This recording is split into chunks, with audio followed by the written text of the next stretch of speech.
ਵਾਹਿਗੁਰੂ ਜੀ ਕਾ ਖਾਲਸਾ ਵਾਹਿਗੁਰੂ ਜੀ ਕੀ ਫਤਿਹ। ਭਾਈ ਸਾਹਿਬ ਭਾਈ ਰਣਧੀਰ ਸਿੰਘ ਜੀ ਦੁਆਰਾ ਲਿਖਿਤ ਪੁਸਤਕ ਗੁਰਮਤਿ ਵਿਵੇਕ, ਜਿਸ ਦਾ ਉਥਾਨਕਾ ਅਤੇ ਭੂਮਿਕਾ ਦੇ ਵਿੱਚ ਅਸੀਂ ਪੜ੍ਹ ਆਏ ਹਾਂ ਕਿ ਇਸ ਦੇ ਦੋ ਭਾਗ ਹਨ। ਪਹਿਲਾ ਹੈ ਸਿਮਰਨ ਵਿਵੇਕ, ਦੂਸਰਾ ਹੈ ਰਹਿਤ ਵਿਵੇਕ। ਸੋ ਅੱਜ ਆਪਾਂ ਸਿਮਰਨ ਵਿਵੇਕ ਵਾਲਾ ਭਾਗ ਸ਼ੁਰੂ ਕਰ ਰਹੇ ਹਾਂ। ਉਸ ਦੇ ਵਿੱਚ ਭਾਈ ਸਾਹਿਬ ਦੱਸ ਰਹੇ ਨੇ ਗੁਰਮਤਿ ਅਨੁਸਾਰ ਵਿਵੇਕ ਪਦ ਦੇ ਭਾਵ ਅਰਥ ਅਤੇ ਗੁਰਮਤਿ ਵਿਵੇਕ ਦੀ ਤਾਰੀਫ। ਡੈਫੀਨੇਸ਼ਨ: ਵਿਵੇਕ ਅਥਵਾ ਵਿਵੇਕ ਦੋਈ ਇੱਕੋ ਹੀ ਅਰਥਾਂ ਵਾਲੇ ਪਦ ਹਨ।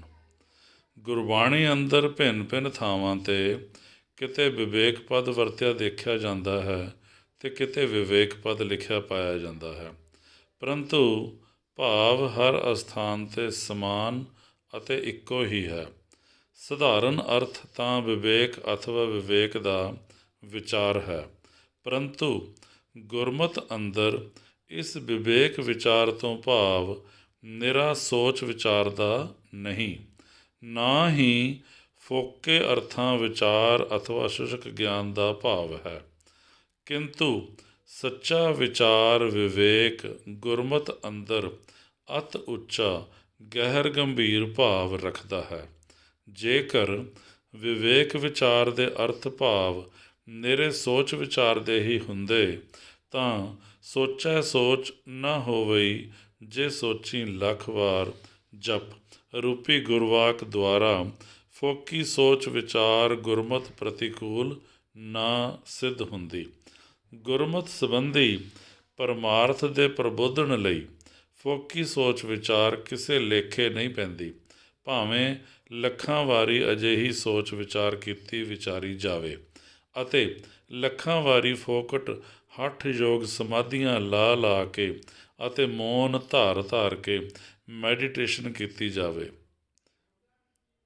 ਉੱਪਰ ਆਈ ਪੰਕਤੀ ਸੋਚੈ ਸੋਚ ਬਾਰੇ ਭਾਈ ਸਾਹਿਬ ਨੇ ਨੀਚੇ ਲਿਖਿਆ ਹੈਗਾ। ਕਈ ਗਿਆਨੀ ਇੱਥੇ ਸੋਚ ਦੇ ਅਰਥ ਸੁੱਚਦੇ ਕਰਦੇ ਹਨ, ਪਰੰਤੂ ਗੁਰਬਾਣੀ ਅੰਦਰ ਚੱਚੇ ਨਾਲ ਜਿੱਥੇ ਸਿਹਾਰੀ ਆਈ ਹੈ ਉੱਥੇ ਅਰਥ ਸੋਚ ਵਿਚਾਰ ਦਾ ਲਿਆ ਗਿਆ ਹੈ। ਜਿੱਥੇ ਗੁਰਬਾਣੀ ਵਿੱਚ ਅਰਥ ਸੁੱਚਦਾ ਹੈ ਉੱਥੇ ਚੱਚੇ ਨਾਲ ਸਿਹਾਰੀ ਨਹੀਂ ਵਰਤੀ ਗਈ। ਚੱਚਾ ਮੁਕਤਾ ਹੁੰਦਾ ਹੈ। ਯਥਾ ਸੋਚ ਕਰੈ ਦਿਨ ਸਰ ਰਾਤ, ਮਨ ਕੀ ਮੈਲ ਨਾ ਤਨ ਤੇ ਜਾਤ। ਗੌੜੀ ਸੁਖਮਨੀ ਮਹੱਲਾ ਪੰਜਵਾਂ। ਦੂਜੇ ਕਈ ਗਿਆਨੀ ਇੱਥੇ ਸੋਚ ਦੇ ਭਾਵ ਸੁੱਚਦੇ ਇਸ ਕਰਕੇ ਲੈਂਦੇ ਹਨ ਕਿ ਅੱਗੇ ਜਾ ਕੇ ਸਹਿਸ ਸਿਆਣਪਾ ਲੱਖ ਹੋਵੇਂ ਤੁਕ ਵਿੱਚ ਸੋਚ ਵਿਚਾਰ ਦੇ ਅਰਥ ਆਉਂਦੇ ਹਨ, ਪਰੰਤੂ ਤਦ ਵੀ ਸੋਚ ਦਾ ਭਾਵ ਸੁੱਚਦਾ ਨਹੀਂ ਲੱਗਦਾ।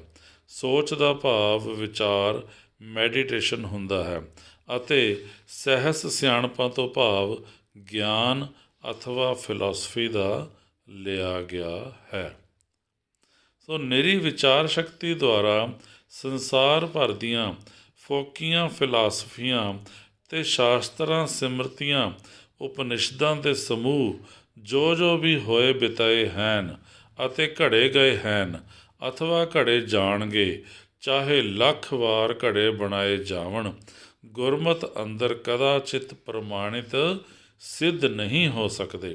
ਗੁਰਮਤਿ ਪ੍ਰਬੋਧੇ ਪਰਮਾਰਥੀ ਭਾਵ ਤੋਂ ਸ਼ੂਨ ਸਹਿਸ ਸਿਆਣਪ ਵਾਲੀ ਵਿਚਾਰ ਬੁੱਧੀ ਜਾਂ ਬੁੱਧ ਵਿਚਾਰ ਨਿਰੀ ਕੁਬੁੱਧੀ ਅਤੇ ਅਵਿਚਾਰ ਅਵਿਵੇਕ ਵਾਲੀ ਕੁਮੱਤ ਮਤ ਹੀ ਹੈ ਅਤੇ ਨਾ ਹੀ ਗੁਰਬਾਣੀ ਦੀ ਨਿਰੀ ਅਰਥਾਬੰਦੀ ਦਾ ਨਾਂ ਹੀ ਗੁਰਮਤਿ ਵਿਵੇਕ ਵਿਚਾਰ ਹੈ। ਚੁੰਚ ਗਿਆਨਮਈ ਵਿਦਿਆ ਵਿਚਾਰ ਗੁਰਬਾਣੀ ਦੇ ਕਮਾਏ ਵਿਹੂਣ ਭਾਉ ਭਗਤ ਤੋਂ ਸਖਣੀ ਫੋਕਟ ਵਿਚਾਰ ਹੈ। ਸੱਚਾ ਵਿਚਾਰ ਵਿਵੇਕ ਅਸਲ ਅਤੇ ਨਿਰੋਲ ਗੁਰਮਤਿ ਵਿਚਾਰ ਵਿਵੇਕ ਗੁਰਬਾਣੀ ਦੀ ਗੁਰਵਾਕਾਂ ਰੂਪੀ ਪ੍ਰਮਾਣਾਂ ਦੀ ਕਸਵੱਟੀ ਨਾਲ ਹੀ ਪਰਖਿਆ ਪ੍ਰਤਿਸ਼ਠਿਆ ਜਾ ਸਕਦਾ ਹੈ। ਸੋ ਸੱਚੇ ਗੁਰਮਤਿ ਵਿਚਾਰ ਵਿਵੇਕ ਦੇ ਅਸਲ ਗੁਰਮਤਿ ਭਾਵ ਨੂੰ ਹੇਠਲਾ ਗੁਰ ਪ੍ਰਮਾਣ ਨਿਤਾਰ ਕੇ ਸਪਸ਼ਟ ਕਰਦਾ ਹੈ। ਯਥਾ ਸਤਿਗੁਰ ਬਚਨ ਕਮਾਵਣੇ ਸੱਚਾ ਇਹ ਵਿਚਾਰ। ਸਤਿਗੁਰ ਬਚਨ ਕਮਾਵਣੇ, ਸੱਚਾ ਇਹ ਵਿਚਾਰ। ਸ੍ਰੀ ਰਾਗ ਮਹੱਲਾ ਪੰਜਵਾਂ। ਇਹ ਹੈ ਗੁਰਮਤਿ ਵਿਵੇਕ ਦੀ ਅਸਲ ਤਾਰੀਫ, ਡੈਫੀਨੇਸ਼ਨ। ਕੇਵਲ ਇਸੇ ਅਤੇ ਇਤਨੇ ਗੁਰਵਾਕ ਅੰਦਰ ਹੀ ਗੁਰਮਤਿ ਵਿਵੇਕ ਦੀ ਸਮੁੱਚੀ ਵਿਆਖਿਆ ਭਰੀ ਪਈ ਹੈ। ਇਸ ਗੁਰਵਾਕ ਦੇ ਭਾਵ ਅਨੁਸਾਰ ਸਤਿਗੁਰ ਦੇ ਬਚਨਾਂ ਦਾ ਜੋ ਕਮਾਵਣਾ ਹੈ, ਇਹ ਹੀ ਸੱਚਾ ਵਿਚਾਰ ਵਿਵੇਕ ਹੈ। ਜਾਂ ਦੂਜੇ ਅੱਖਰਾਂ ਵਿੱਚ ਇਉਂ ਕਹੋ ਕਿ ਗੁਰਬਾਣੀ ਰੂਪੀ ਸਤਿਗੁਰ ਬਚਨਾਂ ਦਾ ਕਮਾਵਣਾ ਹੀ ਅਸਲ ਗੁਰਮਤਿ ਵਿਵੇਕ ਹੈ। ਗੁਰਵਾਕਾਂ ਦਾ, ਗੁਰੂ ਦੇ ਬਚਨਾਂ ਦਾ, ਗੁਰਬਾਣੀ ਦਾ ਨਿਰਾ ਅਰਥ ਵਿਚਾਰ ਕਰਨਾ ਹੀ ਕਿਸੇ ਜਨ ਨੂੰ ਗੁਰਮਤਿ ਵਿਵੇਕੀ ਨਹੀਂ ਬਣਾ ਸਕਦਾ, ਕਿੰਤੂ ਗੁਰਬਚਨਾਂ ਨੂੰ ਅਰਥਾਤ ਗੁਰਬਾਣੀ ਰੂਪੀ ਹੁਕਮਾਂ ਨੂੰ ਹਿਰਦੇ ਅੰਦਰ ਵਸਾਉਂਦੇ ਹੋਏ ਉਹਨਾਂ ਉੱਪਰ ਅਮਲ ਕਰਨਾ, ਭਾਵ ਉਹਨਾਂ ਨੂੰ ਮਨ ਬਚਨ ਕਰਕੇ ਕਮਾਉਣਾ ਹੀ ਸੱਚਾ ਵਿਚਾਰ ਅਰਥਾਤ ਅਸਲ ਗੁਰਮਤਿ ਵਿਵੇਕ ਹੈ। ਹੁਕਮਾਂ ਨੂੰ ਕਮਾਉਣ ਤੋਂ ਤਾਤਪਰਜ ਹੁਕਮਾਂ ਉੱਤੇ ਚੱਲਣਾ ਹੈ। ਬਸ ਹੁਕਮ ਰਜਾਈ ਚੱਲਣਾ ਹੀ ਸੱਚਾ ਗੁਰਮਤਿ ਵਿਵੇਕ ਹੈ। ਹੁਕਮ ਰਜਾਈ ਚੱਲਣਾ ਹੀ ਸੱਚਾ ਗੁਰਮਤਿ ਵਿਵੇਕ ਹੈ। ਗੁਰਬਾਣੀ ਦਾ ਗਾਵਿਆ, ਸੁਣਿਆ ਅਤੇ ਵਿਚਾਰਿਆ ਤਦੇ ਹੀ ਭਲੀ ਬਿਧ ਫਲੀਭੂਤ ਹੋ ਕੇ ਥਾਂ ਪੈਂਦਾ ਹੈ, ਜਦ ਕਿ ਸਤਿਗੁਰ ਕੀ ਆਗਿਆ ਸਤ ਸਤ ਕਰ ਮਾਨੀ ਦੇ ਗੁਰ ਫੁਰਮਾਨ ਉੱਪਰ ਦ੍ਰਿੜਤਾ ਸਹਿਤ ਚੱਲਿਆ ਜਾਵੇ। ਇਸ ਬਿਧ, ਕੇਵਲ ਇਸ ਬਿਧ ਹੀ ਮੰਨੇ ਕੀ ਗਤ ਕਹੀ ਨਾ ਜਾਏ ਵਾਲਾ ਮਰਤਬਾ ਸਤਿਗੁਰ ਦੀ ਦਰਗਾਹ ਤੋਂ ਮਿਲਦਾ ਹੈ। ਗੁਰਬਾਣੀ ਦੇ ਮੰਨਣ ਨਿਧਿਆਸਨ ਦੀ ਗਤ ਅਪਰ ਅਪਾਰ ਹੈ ਤੇ ਇਹ ਗੁਰਮਤਿ ਵਿਵੇਕ ਦਾ ਤੱਤ ਸਾਰ ਹੈ। ਪੂਰਾ ਗੁਰਵਾਕ ਇਉਂ ਹੈ, ਸੇਵਕ ਸਿੱਖ ਪੂਜਣ ਸਭ ਆਵਹਿ, ਸਭ ਗਾਵਹਿ ਹਰ ਹਰ ਊਤਮ ਬਾਣੀ। ਗਾਵਿਆ ਸੁਣਿਆ ਤਿਨ ਕਾ ਹਰ ਥਾਂ ਪਾਵੈ, ਜਿਨ ਸਤਿਗੁਰ ਕੀ ਆਗਿਆ ਸਤ ਸਤ ਕਰ ਮਾਨੀ। ਸੇਵਕ ਸਿੱਖ ਪੂਜਣ ਸਭ ਆਵਹਿ, ਸਭ ਗਾਵਹਿ ਹਰ ਹਰ ਊਤਮ ਬਾਣੀ। ਗਾਵਿਆ ਸੁਣਿਆ ਤਿਨ ਕਾ ਹਰ ਥਾਂ ਪਾਵੈ, ਜਿਨ ਸਤਿਗੁਰ ਕੀ ਆਗਿਆ ਸਤ ਸਤ ਕਰ ਮਾਨੀ। ਧਨਾਸਰੀ ਮਹੱਲਾ ਚੌਥਾ।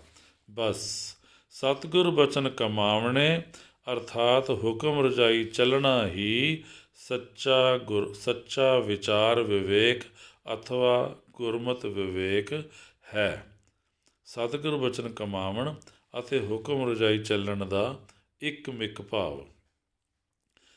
ਸਤਿਗੁਰ ਬਚਨ ਕਮਾਵਣਾ ਅਤੇ ਹੁਕਮ ਰਜਾਈ ਚੱਲਣਾ ਇੱਕੋ ਭਾਵ ਰੱਖਦਾ ਹੈ, ਕਿਉਂ ਜੋ ਸਤਿਗੁਰ ਬਚਨਾਂ ਰੂਪੀ ਬਾਣੀ ਧੁਰ ਕੀ ਬਾਣੀ ਹੈ। ਅਕਾਲ ਪੁਰਖ ਦੇ ਅਕਾਲੀ ਹੁਕਮਾਂ ਦਾ ਸਮੂਹ ਗੁਰਬਾਣੀ ਹੈ, ਅਰਥਾਤ ਗੁਰਬਾਣੀ ਰੂਪੀ ਜਿਤਨੇ ਵੀ ਗੁਰਵਾਕ ਅਥਵਾ ਸਤਿਗੁਰ ਦੇ ਬਚਨ ਹਨ, ਸਭੇ ਧੁਰ ਅਕਾਲ ਪੁਰਖ ਦੇ ਹੁਕਮ ਹਨ, ਜੋ ਸਮੁੱਚੇ ਸਭ ਦੇ ਸਭ ਗੁਰੂ ਰੂਪ ਹੋ ਕੇ ਸਾਡੇ ਕਮਾਉਣ ਲਈ ਅਗੰਮ ਤੋਂ ਅਵਤਰੇ ਹਨ। ਇਸੇ ਲਈ ਸਾਨੂੰ ਦ੍ਰਿੜਾਇਆ ਗਿਆ ਹੈ, ਸਤਿਗੁਰ ਕੀ ਬਾਣੀ ਸਤ ਸਤ ਕਰ ਜਾਣੋ ਗੁਰ ਸਿੱਖੋ, ਹਰ ਕਰਤਾ ਆਪ ਮੋਹੋਂ ਕਢਾਏ। ਗੌੜੀ ਕੀ ਵਾਰ ਮਹੱਲਾ ਚੌਥਾ। ਸਤਿਗੁਰ ਕੀ ਬਾਣੀ ਸਤ ਸਤ ਕਰ ਮਾਨੋ, ਇਉਂ ਆਤਮ ਰਾਮੈ ਲੀਨਾ ਹੈ। ਮਾਰੂ ਮਹੱਲਾ ਪਹਿਲਾ। ਇਸੇ ਕਰਕੇ ਸਤਿਗੁਰੂ ਬਾਣੀ ਰੂਪੀ ਹਰ ਇੱਕ ਬਚਨ ਨੂੰ ਮੰਨਣਾ ਤੇ ਮੰਨ ਕੇ ਕਮਾਉਣਾ ਹੁਕਮ ਰਜਾਈ ਚੱਲਣਾ ਹੈ। ਇਸੇ ਕਰਕੇ ਸਤਿਗੁਰੂ ਬਾਣੀ ਰੂਪੀ ਹਰ ਇੱਕ ਬਚਨ ਨੂੰ ਮੰਨਣਾ ਤੇ ਮੰਨ ਕੇ ਕਮਾਉਣਾ ਹੁਕਮ ਰਜਾਈ ਚੱਲਣਾ ਹੈ। ਵਾਹਿਗੁਰੂ ਜੀ ਕਾ ਖਾਲਸਾ, ਵਾਹਿਗੁਰੂ ਜੀ ਕੀ ਫਤਿਹ।